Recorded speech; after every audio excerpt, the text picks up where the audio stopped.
के 5 तरह के पिता होते हैं संसार में, जो हमारे ऊपर उपकार करे, जन्म दे, हमारी रक्षा करे और हमें विद्या अध्ययन कराए। देवार्चनम, और शास्त्रों में प्रमाण आता है कि मित्र का कोई पुत्र नहीं हो और मित्र का पुत्र यदि उसका अंतिम संस्कार करे, उसका श्राद्ध करे, तो वही पुत्र के समान होता है। इसलिए हमसे जितना बचे, जितना बने, उतना हमें पितरों के निमित्त कुछ ना कुछ करते रहना चाहिए, क्योंकि पितृ प्रसन्न रहेंगे तो आपका जीवन आनंदमय और प्रसन्नमय रहेगा। इस प्रकार से भगवान अब नंद बाबा ने धेनु नाम निहिते विप्रादा विप्रेत सम्मिलन कृते, ब्राह्मणों को बुलाकर गायों का दान दिया और गायों के दान के बाद अब जितने नगरवासी नंद भवन में आते सबको बाबा कुछ ना कुछ बधाई देते। खूब आनंद नंद भवन के अंदर छाया रहा। भगवान सुखदेव जी महाराज कहते हैं कि राजन, ऐसे पता नहीं लगा कि कितना समय नंद के भवन में ऐसे ही आनंद छाया रहा। बोले कृष्ण कन्हैया लाल की जय।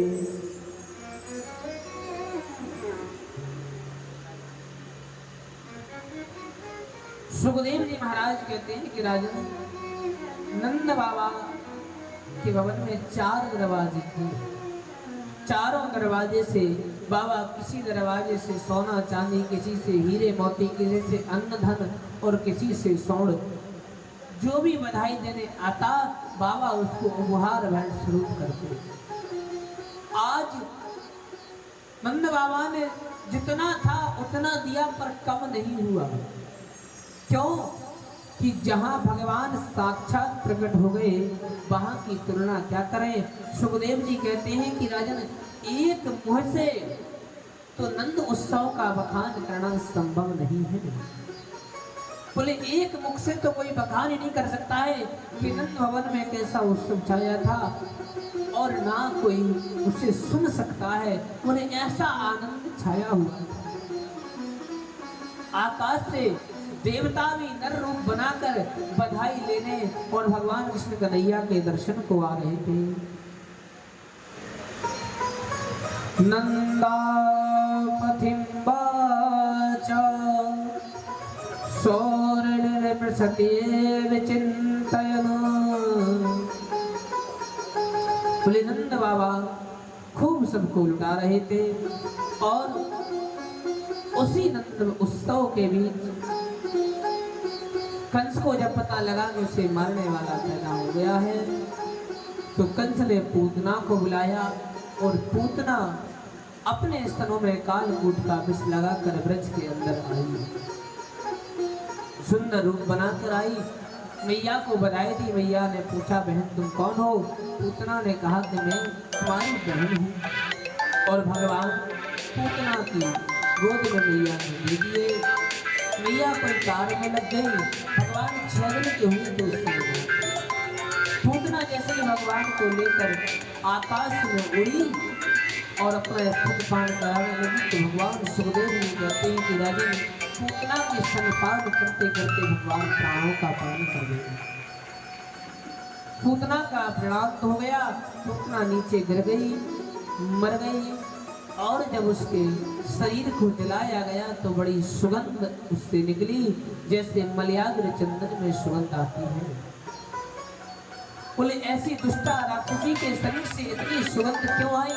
तो सुखदेव जी कहते हैं कि राजन, जो भगवान का मरते समय नाम स्मरण कर ले, चरणामृत पान कर ले, उसका मोक्ष हो जाता है। और जो मरते समय भगवान को स्तनपान कराती रही पूतना, उसके दुख की क्या कहना।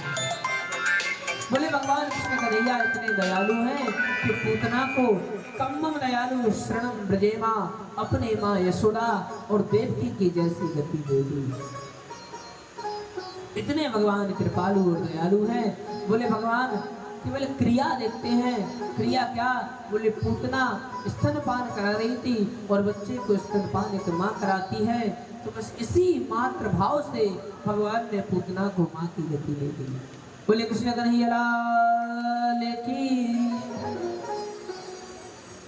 नंद बाबा आए, पूतना के ऊपर से भगवान को उठाया और गौशाला में भगवान के लिए शुद्ध करने के लिए ले गए। जहां भगवान का शुद्धिकरण हुआ, भगवान को गोबर और गोमूत्र से नहलाया गया। कुछ समय बीता और भगवान शंकर भगवान के दर्शन करने के लिए आए। शंकर भगवान को दर्शन कराए और एक माह भगवान के जन्म का पूर्ण हो गया। वही नक्षत्र आया तो मैया ने अपनी सखियों को, ब्रजांगना और गोपियों को बुलाया और भगवान का एक माह का उत्सव मनाने लगे। बोले मैया जन्म उत्सव नहीं मनाया करती थी, क्यों कि जन्म उत्सव में तो 12 महीने प्रतीक्षा करनी पड़ेगी तब जन्म उत्सव आएगा। बोले जिस नक्षत्र में भगवान प्रकट हुए थे, हर महीने उसी नक्षत्र में भगवान का जन्म उत्सव मनाया करती थी। सब गोपियां ब्रजांगनाएं आई, भगवान आंगन में सो रहे थे। वहीं एक पर्दा की आड़ लगा दी, भगवान को सुला दिया और सब गोपियां भगवान के उस मासिक उत्सव में नृत्य करके झूमने, गाने और बजाने लगे। भगवान ने देखा कि ये उत्सव हमारे लिए हो रहा है और हमें इससे दूर कर दिया गया। तो एक वहां गाड़ी रखी थी, भगवान ने उसमें जोर से लात मारी और वह गाड़ी आकाश मोड़ गई और धड़ाम से नीचे गिरी।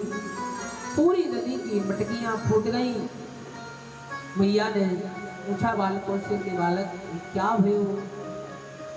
बालकों ने कहा कि मैया तेरे लाला ने गाड़ी में लात मार दी और धड़ाम से नीचे गिर गई। फिर मैया ने और गोपियों ने भगवान को अपनी गोद में लिया और भगवान को बारी बारी से अपनी गोद में कोई लेती गई, कोई नृत्य करती, कोई गाती, कोई मृदंग झांझ बजाते हुए भगवान का बड़े आनंद से मासिक उत्सव मनाया। बोले कृष्ण कन्हैया लाल की जय।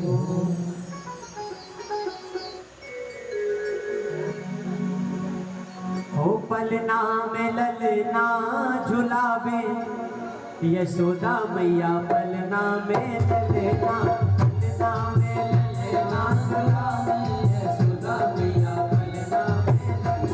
हो पलना में ललना झुलावे, यशोदा मैया पलना में ललना।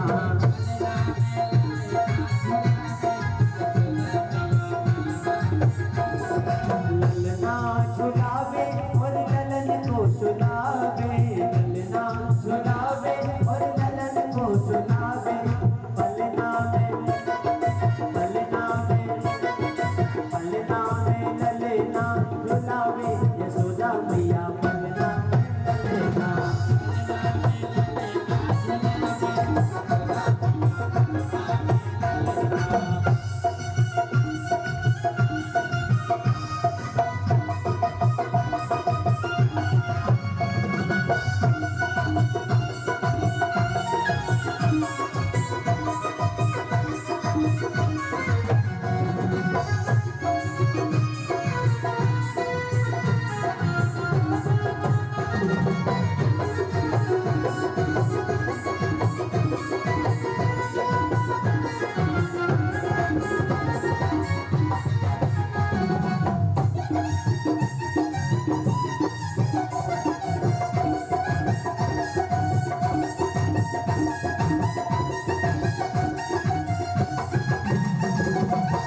नजर उतारे और निठोना लगावे, नजर उतारे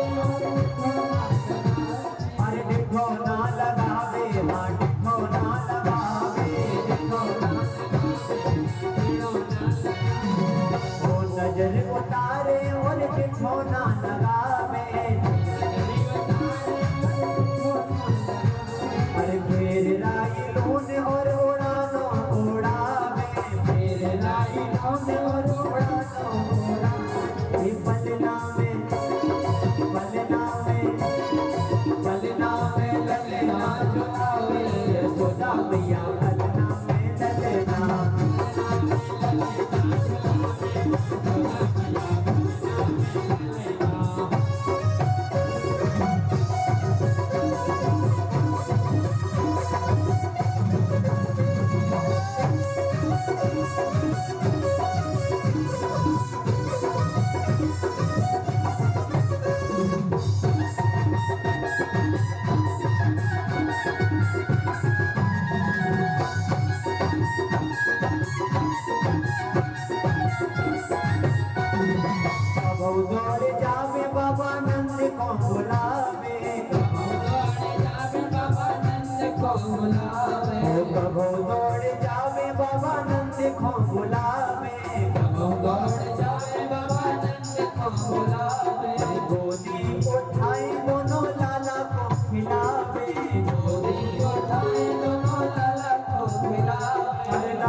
के देखे हैं मटे कन, मोटी मोटी आंखों के देखे हैं मटे कन, अरे देखे हैं मटे कन, हाँ देखे हैं मटे कन, देखे हैं मटे कन, हाँ देखे हैं मटे कन। बहू में मैया लाला के अधेरन, मोटी मोटी आंखों के देखे हैं मटे कन, तो पलना में ललना झुलावे, यशोदा मैया पलना में ललना, पलना में ललना झुलावे, पलना में ललना झुलावे, यशोदा मैया पलना में ललना, पलना में ललना झुलावे, यशोदा मैया पलना में ललना, पलना में ललना झुलावे, यशोदा मैया पलना में ललना, यशोदा मैया पलना में ललना, यशोदा मैया पलना में ललना।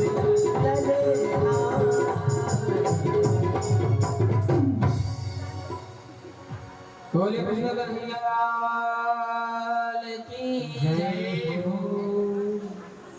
भगवान का खूब उत्सव मनाया। एक महीने के भगवान हो गए। एक दिन मामा कंस ने एक और मामा तृणावत को भेजा भगवान को मारने के लिए। भगवान सो रहे थे पालने में। तृणावत आया भगवान को उठाने के लिए तो भगवान जोर जोर से दौड़े लगे। वो फिर छिप जाता, फिर वो जब भी छिपता तो भगवान फिर अपने नेत्र बंद कर लेते। फिर वो भगवान को उठाने को आता तो भगवान फिर रोने लगते। ऐसे भगवान ने बहुत उसको परेशान किया। अंततः भगवान ने जब नेत्र बंद किए तो भगवान का पालना लेकर वो उड़ गया। ऊपर जाकर भगवान ने उसमें एक लात मारी और तृणावत का उद्धार हो गया। अब एक दिन भगवान गर्गाचार्य जी महाराज वसुदेव और देवकी से मिलने गए। वसुदेव और देवकी से मिले। वसुदेव और देवकी ने निवेदन किया कि भगवान यदो नाम महाचार्यम्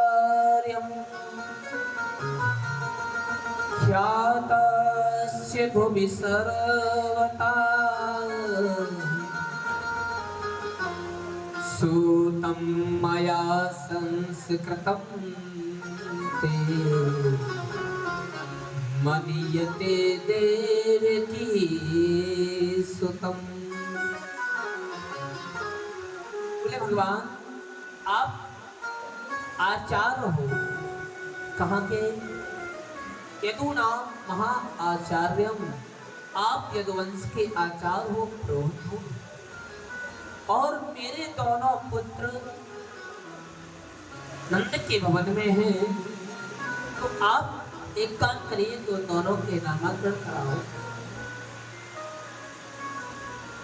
ख्यातस्य भुवि सर्वथा, आपकी ख्याति सारे संसार में है। पर सावधान, वहाँ कोई ना कोई संकट आवे तो आप सावधान पूर्ण गुप्त रूप से नामकरण करें। गर्गाचार्य जी महाराज नंदभवन में आए। मैया यशोदा, रोहिणी और नंद बाबा ने बड़ा स्वागत किया। मैया बैठ गई। यशोदा मैया पूछने लगी कि बाबा एक बात बता, जाल राधे राधे क्या प्रॉब्लम है? कछु दिक्कत हो गई ना?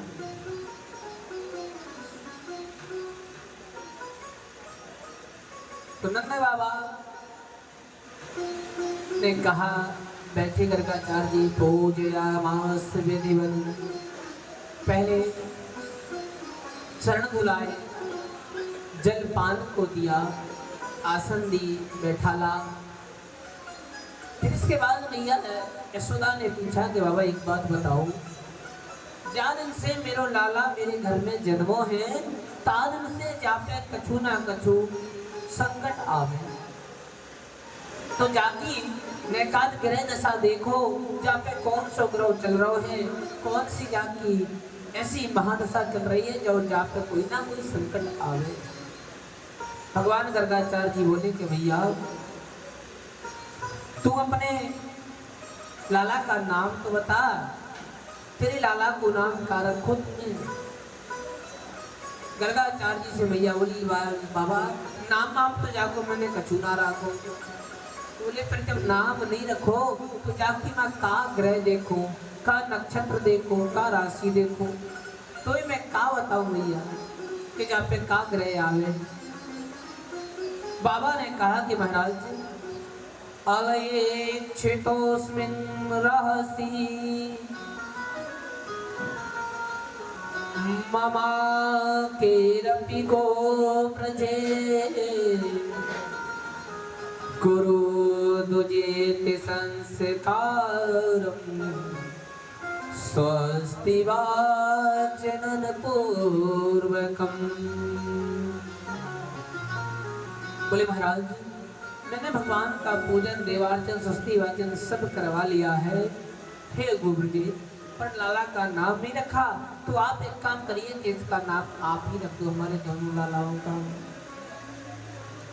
गर्गाचार्य जी महाराज बोले कि बाबा नाम रखने में तो हमें कोई आपसे बुराई नहीं है, ना कोई शिकायत है, ना कोई हानि है, पर एक बात है, मेरा बात आपसे एक बात बोले कि आपके घर में जब बड़ा भारी उत्सव मन में तब कछु ना कछु उपद्रव हो गए, तो गुप्त रूप से दोनों बालकों के नामाकरण कर दो, गुप्त रूप से कर दो बाबा। तो बोले फिर गौशाला में ले चलो, गौशाला में बैठकर वही दोनों के नामाकरण करेंगे। बोलो राधे राधे। अब गौशाला में लेकर गए। गर्गाचार्य जी महाराज जब तक बैठे तब तक दोनों मैयाओं ने अदला बदली कर ली।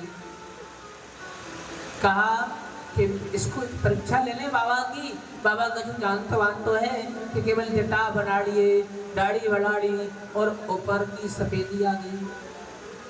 सफेदी का अनुभव बहुत होता है कि नहीं होता है?